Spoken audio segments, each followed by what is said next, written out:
So I finished playing Metal Gear Solid 3 a few days ago, and I gotta say, that game is ahead of its time. There were so many great things about the game. You know, the gameplay was solid. It was pure, not too complex, but there was a lot of subtle, nuanced things about the game I really enjoyed. The story was pretty good, but kind of straightforward, honestly. But I think what I absolutely loved about the game was the characters and the dialogue and like the relationships between each other. It was very, very fun to watch all that play out, and also very interesting.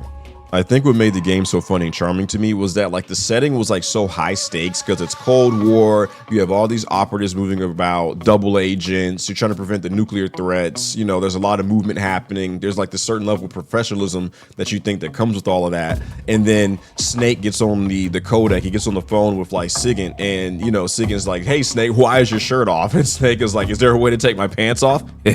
You know, and like it's just like it's so left of what the game puts up front that it catches you off guard and you can't help but laugh. Or like, you know, Snake talking about how he feels like he belongs in the iconic box and how it just feels natural and goofy stuff like that. You know, Ava saying that she wants to eat a snake and Paramedic being flirty. You know, the setting is so serious, but then the characters come out of the left and do like the goofiest things. You know, Ocelot gets on the screen and you already know it's going straight to shenanigans.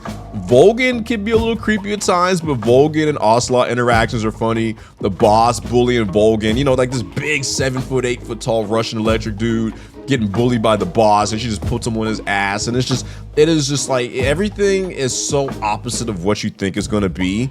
And it's like, it is serious because they will have serious conversations about like bombs blowing up or, you know, finding billions of dollars, warheads, mass weapons of destruction, etc. You know, but then they'll turn around and somebody will pee their pants, you know, and it's just like, it is just so hilariously, like, it's just like, and it always happens. You can never see it coming. And it's just, I love that element of the game. I love the dialogue and the interaction between the characters. It's just so good, and it's just done in such a great way that even in 2025 it holds up. You know, getting into the gameplay, overall, I had a great time. For me, the controls were hard to adjust to because the standard change for controls, like, I don't know, like 2010 post, you know, it was kind of uniform at that point for a lot of games. But in this game, you know, you can't move while you're crouching. If you want to aim, you have to hit R1 to aim in the first person mode, and you have to hit L3 to ready your weapon and stuff like that. And that part was kind of confusing, and it tripped me up a lot. Now, I can acknowledge that's a skill issue, and once I got the hang of it, I was running around going Rambo. I would try to stealth as much as I can, but if the jig was up, hey man, I started blasting. There was a variety of weapons and tools in the game. I got to see the box, like I said earlier, the thermal, night vision, all those other gadgets, the shaft grenades and things like that. It was fun. I enjoyed all that. You were always coming across something new in the game.